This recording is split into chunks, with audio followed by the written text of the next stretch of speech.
Todo testemunho que você vê de gente contando testemunho, tirando uma exceção de 0,5%, sempre é gente contando os seus triunfos do que conseguiu, e um monte de gente embaixo, mas eu também quero ter. E o pastor falando, faz igual a ele, dá a oferta. O objetivo sempre é arrancar dinheiro. Sempre no fim da história. Tem dias que eu estou trocando de programa de rádio, eu não ouço rádio evangélica, acaba me contaminando, mas eu sempre que eu paro, eu vou ouvir na pregação, não, tá legal, vamos ver onde é que ele vai parar. Ele começa com um assunto nada a ver, mas tudo acaba em pizza. Tudo acaba em dinheiro.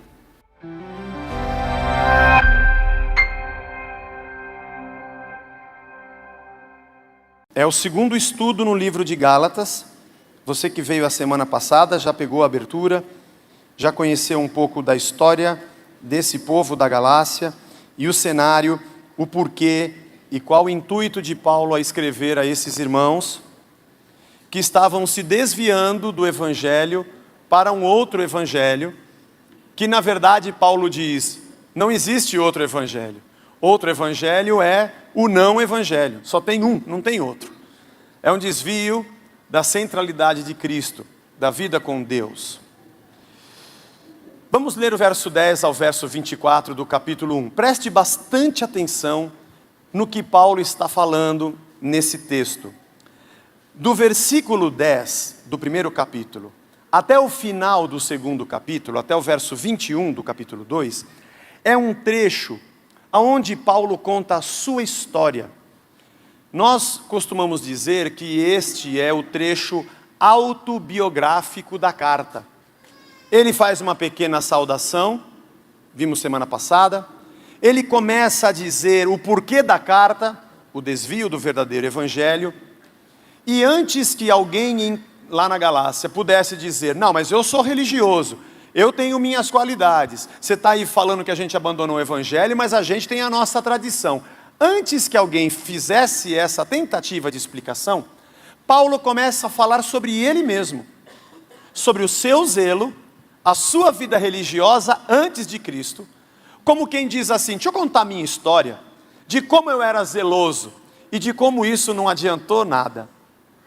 A diferença fundamental de qualquer religião para o cristianismo não está na devoção, não está na busca de uma divindade, não está na presença de uma espiritualidade qualquer que seja, mas está na presença da graça, na presença do perdão, da salvação, da transformação do ser humano, da regeneração do ser, aonde o próprio Deus se sacrifica pelos seus que se afastaram, a centralidade do Emanuel na própria igreja.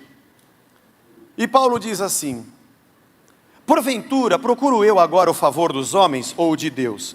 Ou procuro agradar a homens? Se agradasse ainda a homens, eu não seria servo de Cristo. Faço-vos, pois, porém, saber, irmãos, que o evangelho por mim anunciado não é segundo o homem, porque eu não o recebi nem aprendi de homem algum, mas mediante a revelação de Jesus Cristo. Aí ele fala dele mesmo, porque ouvistes qual foi o meu proceder outrora no judaísmo. Quando eu estava no judaísmo era assim, como sobremaneira perseguia eu a igreja de Deus e a devastava. Paulo era um perseguidor da igreja, e a galera aplaudia ele de pé. E na minha nação, quanto ao judaísmo, avantajava-me a muitos da minha idade. Quem tinha a minha idade estava longe de ser o que eu era. Eu era um cara à frente do meu tempo, sendo extremamente zeloso nas tradições da religião dos meus pais. Quando, porém, ao que me separou antes de eu nascer, me chamou pela sua graça, aprove revelar seu Filho em mim, para que eu o pregasse entre os gentios, sem detença. Quando o Filho se revelou a mim, eu não me detive, não consultei carne e sangue, não pedi para ninguém, não fui para Jerusalém para os que já eram apóstolos antes de mim, parti para as regiões da Arábia. Ele teve um tempo de reclusão, de consagração, de aprendizado, de estudo, e voltei outra vez para Damasco. Decorridos 3 anos depois eu fui para Jerusalém, para avistar-me com Cefas. Você vai ver outras vezes esse nome. Cefas é Pedro. Cefas é o outro nome de Simão, o Pedro. Avistei-me com o Pedro e permaneci com ele 15 dias. Não vi outros dos apóstolos, senão Tiago, irmão do Senhor Jesus. Acerca do que vos escrevo, eis que diante de Deus testifico e não minto, depois que fui para as regiões da Síria e da Sicília, não era conhecido de vista das igrejas da Judéia, ele ficou longe um tempo, que estavam em Cristo. Somente eles ouviam dizer, aquele cara que antes perseguia a gente, matava a igreja, agora prega a fé, que antes ele procurava destruir, e eles glorificavam a Deus a meu respeito. Que interessante. Paulo começa essa sessão declarando quem ele era, zeloso no judaísmo, à frente do seu tempo, um expoente. Era um cara que tinha estudado muito a lei, era alguém versado na tradição, na cultura, na religião judaica, destacado. Todo mundo queria ter Paulo como genro, ainda por cima era perseguidor da igreja, e para o judeu ele tinha uma patente a mais.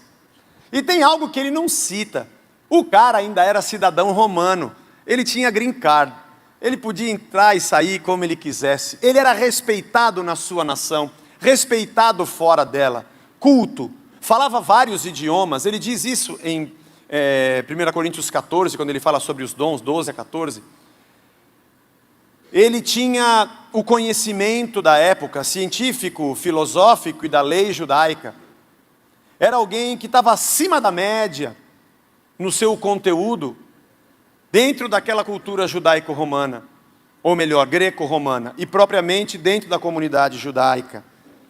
E ele começa dizendo, será que eu quero agradar os homens?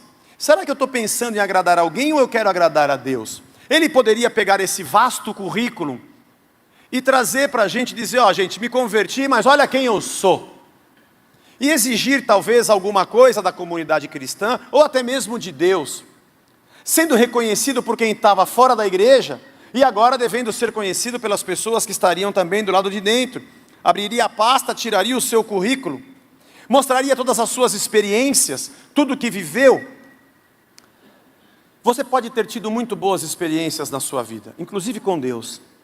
E você pode ter tido grande sucesso nesse mundo, até pela graça de Deus. Mas isso não vai garantir o que você vai viver amanhã. Porque a mesma graça que te fez viver ontem, é a que vai garantir o que você vai viver amanhã. Não é a bagagem que carregamos que demonstra quem somos, mas o Deus que habita em nós. Não é engraçado isso? Deus me sustentou ontem, eu tive uma experiência com Ele ontem. Eu já vi muita gente que chega na igreja, e rapidamente ao se apresentar, traz toda a sua experiência. Uma vez, não foi aqui, foi numa outra igreja que eu estive, uma pessoa falou, não, eu estou chegando aqui na igreja, eu já trabalhei com isso, trabalhei com aquilo, fiz o curso de não sei o quê, já trabalhei não sei quantos anos com aconselhamento de pessoas e casais, eu tenho uma vasta experiência, posso ajudar muito na igreja. A minha pergunta é, o passo que você vai dar amanhã, está lastreado, baseado na sua experiência? Porque ontem, quando você teve a experiência, você descobriu coisas que você viveu pela graça. Na verdade, você teve uma experiência com a graça do Deus que te usou como instrumento. Quem te fez vencer ontem não foram suas qualidades. Não foi a qualidade do instrumento, mas a de Deus. Por que agora eu me encheria da experiência e chutaria a Deus, que me fez vencer ontem pela graça, e lastrearia a minha vida na minha experiência? Que devo eu fazer com todas as experiências que eu já tive, com tudo o que eu já vivi? O que Paulo está querendo demonstrar, já que estamos falando dele em mim e eu na cidade, como é o nosso tema, é que Paulo precisava jogar fora um pouco mais dele, talvez todo ele, para que dentro dele habitasse a plenitude do Senhor, para que aquilo que ele levasse como evangelho não fosse para agradar homens, nem a si próprio. Porque o evangelho que ele diz que pregava não era o dele, mas o de Cristo. Parece que o evangelho luta dentro de nós por espaço, tendo que tirar um pouco do nosso orgulho, para que nós conheçamos a vida com Deus e a alegria de andar com Deus. Eu quero ler com você Filipenses capítulo 3, é uma outra carta de Paulo, que nós estudamos quando a gente estava lá no sindicato. Mas olha o que Paulo fala aos filipenses, também contando a sua própria história. Acautelai-vos dos cães, cuidado com esses caras, acautelai-vos dos maus obreiros, acautelai-vos da falsa circuncisão. Gente que se diz consagrada e não é consagrada. Ele está chutando o falso evangelho. Mais ou menos o mesmo assunto. Porque nós é que somos da circuncisão. Nós que adoramos a Deus no Espírito. Não é gente que corta a pele do prepúcio que é circuncidado. É aquele que tem consagração no coração. E nos gloriamos em Cristo Jesus e não na carne. Bem que eu, Paulo diz, eu poderia confiar na carne se eu quisesse. Se qualquer outro pensa que pode confiar na carne, eu sou o cara que mais poderia confiar na carne. Olha só, fui circuncidado ao 8º dia, ou seja, cumpri a regra da consagração de todo menino judaico. Sou da linhagem de Israel, purinho da Silva, da tribo de Benjamim. Isso era muito significativo. Na divisão do reino do norte e do sul, Israel com a capital em Samaria e Judá com a capital em Jerusalém, o reino de Israel foi riscado do mapa na invasão dos assírios. Não sobrou nada. O que sobrou de Israel, chamado Israel, foram 2 tribos, Judá e Benjamim. É daí que viria o Messias e daí que seguiu a linhagem. O judeu que sobrou veio daí.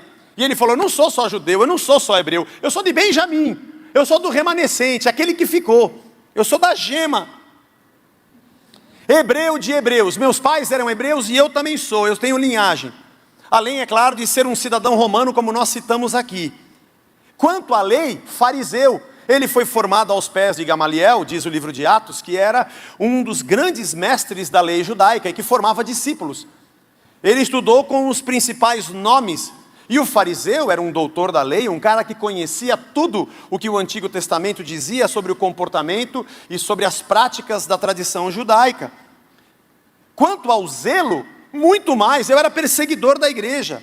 Quanto à justiça que há na lei, eu era um cara irrepreensível. Mas o que para mim era lucro, eu considerei perda por causa de Cristo. Sim, deveras, considero tudo isso perda por causa da sublimidade do conhecimento de Cristo Jesus, meu Senhor. Por amor, a decisão de sofrer, por amor do qual perdi todas as coisas. Ai, que alegria! Joguei tudo isso fora. Eu as considero como refúgio para ganhar a Cristo e ser achado nele não tendo justiça própria. Não é a minha justiça nem o meu currículo que procede da lei, senão a que é mediante a fé em Cristo. Justiça que procede de Deus baseada na fé, para o conhecer e o poder da sua ressurreição e a comunhão dos seus sofrimentos, esse é o amor. Tomando a forma, conformando-me com ele na sua morte, para de algum modo alcançar a ressurreição dentre os mortos. Que incrível! Mais uma vez ele fala tudo o que ele era, aonde ele poderia basear a sua pregação. O testemunho de Paulo podia ser a sua pregação. Ele podia ir, vou dar um exemplo que não acontece hoje, vai ser difícil você tentar entender como seria isso, mas tente formar essa imagem na sua cabeça. Um cara famoso, importante na sociedade, como Paulo, cidadão romano, estudado, que perseguia a igreja, que mais eu posso pensar aqui? Empinava capucheta, né? Fumava maconha, que era aquele cara doidão, famoso, a mulherada queria ele, se converte. O que ele faz? Não que isso aconteça hoje, irmão. Tenta imaginar se isso acontecesse. Vai pular de igreja em igreja contando o testemunho. Devia gravar um CD. Mesmo que ele cantasse mal. O testemunho dele é incrível. Paulo não fez isso. Tudo que ele poderia contar de vantagem, mesmo que fosse pseudamente em prol do evangelho, ele chutou. E disse que considerou tudo como perda. Quando ele usa a palavra refúgio, eu já pronunciei errado aqui, me perdoe, esquibalon, do grego, é mais ou menos fezes, tá? Essa é a palavra que ele usa aqui, excremento de animais. Tudo isso que eu fui, essas insígnias que eu tinha, esse diploma aqui, ó, essa carteirinha de cidadão romano, sabe? Esse referendo dos meus mestres, a fama, as cartas, os troféus, eu coloquei num saco, porque tudo isso aqui para mim é cocô, isso aqui não serve para nada. Chuta isso aqui, ó. Porque eu prefiro perder tudo isso pela sublimidade, algo muito superior, que é o conhecimento do meu Deus. Vocês estão mudando de evangelho, estão seguindo outras coisas. E estão muito preocupados com o que vocês acumularam, com a religião que vocês seguem. Porque muita gente estava trazendo de volta a tradição judaica para dentro do evangelho. E ele disse, antes de eu falar isso para vocês, eu vou dizer que eu peguei toda a minha e joguei fora. A caminhada cristã é um convite. É um convite para que a gente caminhe a caminhada com Cristo. E seguir a Jesus implica em deixar a sua vida para trás. Você precisa deixar a sua vida para trás. Você precisa deixar a sua vida para trás. Uma outra frase importante. Você precisa deixar a sua vida para trás. Deus não nos chama, Jesus não nos chama pelo que temos. Ele nos chama para deixarmos. O que temos foi Ele que nos deu, até pela sua graça. Ele não nos chama para que a gente traga a bagagem da nossa experiência e coloquemos essa experiência na frente para dizer, eu tenho experiência, é por ela que eu vivo. Ele me chama para pegar a sacola da minha experiência e jogar, dá licença, deixa eu tirar essa sacola, joga na privada, porque é isso que ela é, e aperta a descarga, e não joga nada para frente. Eu estou à sua frente com a minha graça, e o que você vai viver é por mim, e não por você. Esse é o chamado de Cristo para nós. Porque todas essas coisas agradam os homens. Nossos currículos e nossos feitos brilham diante de nós e ao nosso redor e são vistos pelas pessoas que nos cercam. E tanto agradamos a homens como também nos agradamos. Mas Jesus chamou Paulo para dizer, joga fora o que você era, para ser o que eu quero que você seja. Paulo foi preso, gente. Várias vezes, aliás, morreu na prisão. Foi decapitado. Eu fico imaginando Paulo entrando na delegacia, onde ele costumava soltar e mandar prender. Porque ele era o cara que perseguia a igreja. Eu fico imaginando como que o pessoal, a gente fala delegacia pensando nos dias de hoje, né? Mas como que os caras sereiros falavam, Paulo, você trazia a galera aqui e prendia, agora você está preso. Nega esse Jesus, larga a mão de ser bobo, cara, você é dos nossos. Eu sei que você jogou fora, mas a gente pegou a carteirinha de cidadão romano, está aqui, para com isso, cara. Nega isso aí. Você era pedra, agora você virou vidraça. Até arrumamos uma celinha melhor, aquela que você falava que era boazinha para não colocar ninguém, até colocamos você. Nós temos uma crise de identidade muito grande, nós queremos ser reconhecidos pelas coisas que acumulamos. Interessante a história da nossa comunidade, a nossa igreja. Muita gente não permaneceu na igreja porque estava preocupada se o seu currículo seria autorizado e avalizado aqui. Se a cerimônia de investidura, a sua unção ou aquilo que recebeu, teria validade nessa nova gestão administrativa. Se quem foi pastor lá seria pastor aqui, se quem tinha cargos lá teria cargo aqui, se quem tinha poderes lá teria poder aqui. E eu sempre costumava dizer, olha, eu não sou mais bispo nem pastor, eu tirei essa roupa e eu entrei no seminário, hoje eu sou um seminarista e um aluno. A igreja votou para que eu seja o pastor dela, daqui 9 anos tem eleição de novo. Não se esqueça, venha no culto e tente fazer a mesma loucura que você fez, me colocando de pastor em mais um mandato. Mas se eu estou fazendo isso, por que eu reconheceria outros? Não é pecado você ser algo. Não é errado você ter o destaque que você tem. Não é ruim você viver as experiências que viveu. Tudo que você sabe, tem e viveu, a graça de Deus te fez viver. Deus vai usar tudo isso que você tem. Deus vai usar todos os teus talentos. Deus vai usar as tuas capacidades. Ele vai lançar mão das tuas experiências na hora necessária. Apenas Ele quer que você saiba que tudo o que vai acontecer, não vai acontecer pelas experiências que você acumulou. Porque mesmo tendo experiências, você continua sendo apenas um instrumento. E Ele continua sendo o Senhor. Se você está preocupado porque você não tem mais o que tinha, fique feliz, foi Deus que tirou de você. Para que a tua confiança não fique garantida pelo que você foi, mas por aquilo que Ele é. Deixar tudo para trás e dizer sim, é dizer, Senhor, eu quero depender da Tua graça. Eu tenho tudo isso aqui que eu já fui, mas eu joguei fora e eu quero depender da Tua vontade e do que o Senhor é. Isso é submissão e senhorio de Cristo. Paulo deixou tudo para trás. Vamos fazer um rápido Remember, na história bíblica, não foi um jovem rico que chegou a Jesus e ele disse: vende o que você tem, dá para os pobres e vem e me siga? Foi. Não foi Jesus que disse: atenção galera, quem quiser vir após mim, já começa negando a você mesmo. Tem uma cruz do lado ali, ó, cada um pega a sua e começa a me seguir. Amor implica em sofrimento. Se você tiver afim, joga fora o que você é, negue-se a si mesmo, tome a sua cruz e me siga. Não foi Jesus que disse para os pescadores que se tornaram discípulos: vocês querem passar a pescar homem? Quero. Então deixa o barco, deixa a rede e vos farei pescadores de homens. Andar com Jesus é deixar algo para trás. Se alguém pedir o seu manto, entrega o manto. Se alguém quiser caminhar 1 milha, deixa para lá, anda 2. Se alguém der um tapa na sua face, oferece a outra. E ainda vira para tomar um chute. Não importa o que você tem, você não é o que você acumulou, você é aquilo que eu te chamei para ser. Segue-me. Senhor, posso primeiro deixar meu pai envelhecer, aí depois que eu sepultá-lo eu te sigo? Parece que foi Jesus que disse: deixa a tua vida para trás e deixa os mortos sepultarem os seus mortos. Você deve seguir-me.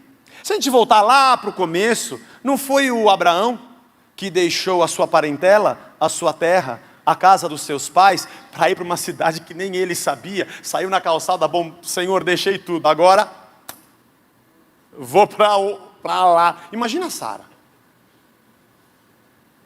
Fala para sua mulher que você vai sair e não fala para onde.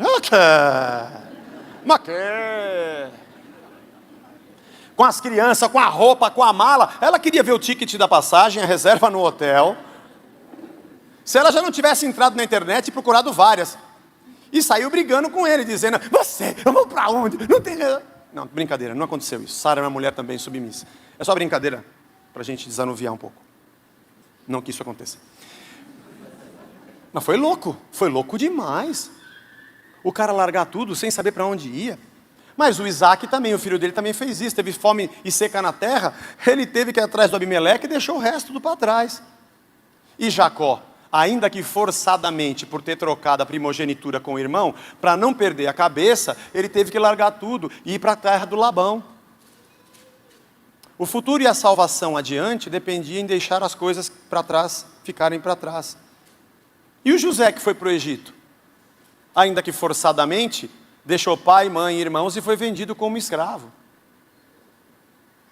E o Moisés, que foi criado no Egito e largou tudo para ir para a casa do Jetro, porque ele foi defender o seu próprio povo e matou um egípcio.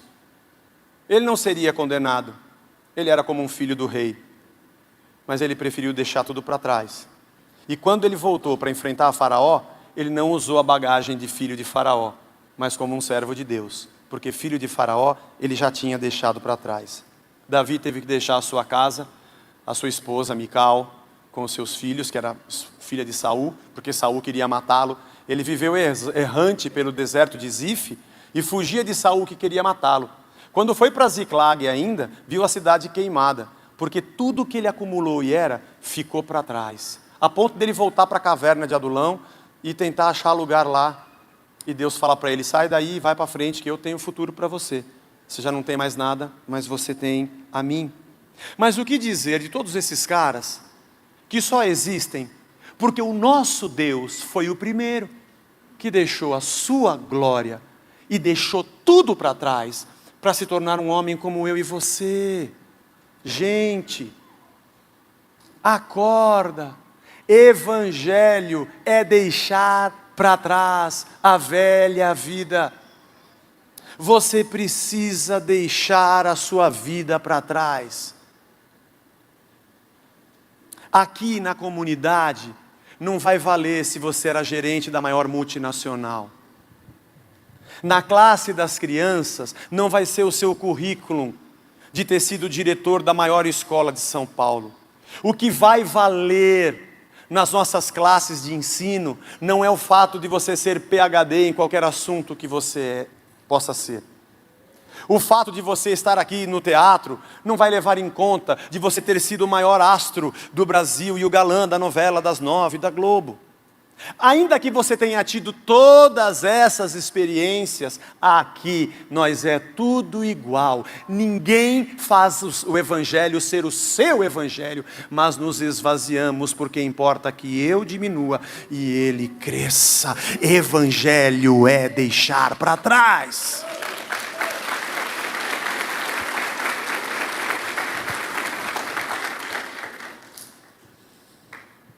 No momento da decisão, você vai lembrar de suas experiências e Deus vai usar a tua sabedoria a favor do reino. Sim. Deus vai usar as suas habilidades que você acumulou. Claro que vai.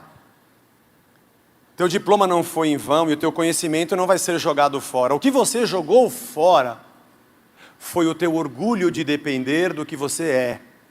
É isso que você joga no lixo. E sabe quando você vai usar o que você sempre foi? No dia em que for útil e o Espírito Santo te usar como instrumento. No reino, ninguém é líder por carteirada. A carteira de cidadão romano eu joguei no lixo do metrô. Tirando o cabeça, Cristo, o resto aqui, inclusive eu, é tudo corpo. Para trás, só é para trás. Olha que frase fantástica que eu inventei. Para trás só é para trás quando eu deixo para trás. Olha que coisa incrível isso. Para trás só é para trás quando eu deixo para trás. O problema é que fica para trás quando eu deixo para trás. Mas quando eu dou um passo atrás, o que estava para trás fica na frente. O problema de eu não dar o passo à frente e deixar para trás, eu dar o passo atrás e deixar na frente, é que quando eu ando, eu sigo o que está na frente. E como eu tenho que seguir a Jesus, eu não consigo, porque eu estou com tudo que eu tenho que estava para trás na frente. Então eu não consigo seguir Jesus. O que eu tenho é que dar um passo à frente e deixar para trás o que ficou para trás, e olhar para Cristo, o autor e consumador da minha fé, e saber que cada passo que eu der agora não é sobre o que eu olho para trás, mas aquilo que Ele vai me fazer à frente. E vou te falar um outro negócio muito importante, que Paulo fala em Filipenses 3,13, aí na sua tela. Ele diz assim: irmãos, quanto a mim, não julgo havê-lo alcançado, mas uma coisa faço, Paulão, esquecendo-me das coisas que para trás ficam, e avançando para as que diante de mim estão, prossigo para o alvo, para o prêmio da soberana vocação de Deus em Cristo Jesus. A religião chamada cristianismo, que não é dos dias de hoje, ela enche as pessoas de alegria pelo que elas conquistaram atrás e demonstram para todo mundo na frente. Todo testemunho que você vê de gente contando testemunho, tirando uma exceção de 0,5%, sempre é gente contando os seus triunfos do que conseguiu, e um monte de gente embaixo, mas eu também quero ter, e o pastor falando, faz igual a ele, dá a oferta. O objetivo sempre é arrancar dinheiro. Sempre no fim da história. Tem dias que eu estou trocando de programa de rádio, eu não ouço rádio evangélica, acaba me contaminando, mas sempre que eu paro, eu vou ouvir na pregação, não, tá legal, vamos ver onde é que ele vai parar. Ele começa com um assunto nada a ver, mas tudo acaba em pizza. Tudo acaba em dinheiro. É uma pena. E com gente arrotando mortadela, ou melhor, arrotando presunto, tendo comido mortadela, para contar os feitos e os grandes itens do seu currículo, esquecendo que a gente tem que deixar isso para trás. Tenha sido bom ou tenha sido ruim. Já teve gente aqui do nosso meio que falou, você não pode desprezar o que você foi, você não pode desprezar o que você fez. E eu fiquei ontem pensando nisso. Se eu olhar para trás para as minhas experiências, eu preciso ser humilde o suficiente para compreender que nenhuma das coisas que eu fiz fui eu que fiz. Porque nada na obra de Deus é feito pela força humana. Se a gente sempre é instrumento. A experiência que eu tenho é de ter sido usado por Deus, aonde Deus usou. Que teve umas que eu acho que Ele não usou. Sim, teve coisas que eu reproduzi, que eu preguei, que era o esquíbalon de Paulo. E levei gente a acreditar em besteira que não existe. Peço sempre perdão a Deus por isso. Ele me perdoou, mas eu continuo pedindo porque isso faz parte da minha cura interior, que deve me acompanhar até a tumba. E quando você olha para as coisas, E quando você olha as tuas experiências, chega no ministério e fala, eu vou reproduzi-las, é uma imbecilidade. Eu não posso reproduzir o que não foi eu que produzi. Se tudo que eu vivi, eu tenho certeza que quem produziu foi o Espírito e eu sou instrumento, guarde isso. Eu não posso reproduzir o que não fui eu que produzi. Eu tive uma experiência de ter sido usado, mas não de ter sido feitor. Eu tive experiência de ter sido instrumento, não de ter sido mentor. Eu não posso reproduzir o que não fui eu que produzi, foi a graça. Da minha experiência eu tiro uma lição. Vou continuar dependendo da mesma graça que fez ontem para que faça hoje. Paulo diz que todos glorificavam a Deus pelo que Paulo havia vivido. Não glorificavam a Paulo pelo que Deus havia vivido. O final de qualquer história, de qualquer um de nós, de qualquer experiência nossa, contada daqui ou daí de baixo, tem que ser levar o resto da comunidade a dobrar os seus joelhos e a glorificar a Deus. Mas geralmente o irmão que tem um grande feito é colocado num pedestal, vira chefe de alguma coisa na igreja, rapidamente é alçado a uma posição alta dentro da hierarquia da instituição eclesiástica e se torna mais um carrasco dentro dessa cadeia alimentar, onde o mais forte se alimenta dos mais fracos. Não há obra, nem ministério, nem vocação, sem deixarmos para trás. No trem de Jesus que Ele te convidou a entrar, não tem compartimento para esse tipo de bagagem que você quer levar. Na verdade, todas as suas experiências, Deus vai usá-las, mas você nunca vai se apoiar em nenhuma delas. Quem se apoia nas suas experiências nega a graça. Nada vai acontecer de acordo com a bagagem que eu levo, mas de acordo com a bagagem que eu deixo. O seu futuro está muito mais ligado ao que você vai deixar para trás do que ao que você vai levar com você. Ele não te chama pelo que você tem, mas Ele te chama para que você deixe. Quando eu levo minha experiência, eu continuo dependendo de mim. Quando eu a deixo para trás, eu passo a depender da graça. Não chore pelo que você perde na vida, porque Deus te leva a perder, para que você não dependa mais delas, mas dependa dEle. E talvez muitos de nós que estamos aqui estejamos sem o que tínhamos, e está sendo o melhor tempo da tua vida, porque você está aprendendo como é bom depender de Deus. Pior são aqueles que oram para que Deus devolva a ele a sua condição, para que não dependa mais de Deus e dependa da sua condição. Imagina Deus respondendo essa oração: Senhor, traz de volta o que me roubaram.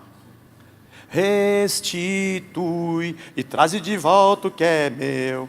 Você quer de volta o que era teu? Eu trago de volta a morte, trago de volta o pecado, tira o perdão dele, tira a graça, tira a misericórdia e dá de volta a trilha para a morte. Põe de novo os demônios sobre ele e o jugo que pesava sobre ele.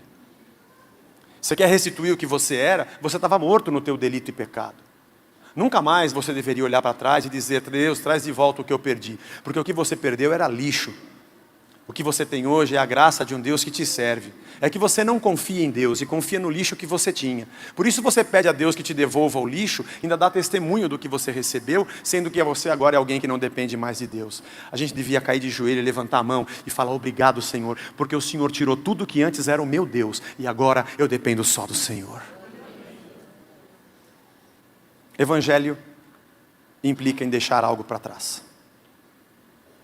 Se Ele está em nós e nós estamos na cidade, de dentro de nós tem que emanar algo que não tem nada a ver com o nós. De dentro de nós e da nossa boca tem que sair um testemunho e um evangelho que não está ligado ao meu currículo nem aos meus feitos carnais, mas à genuinidade de Cristo.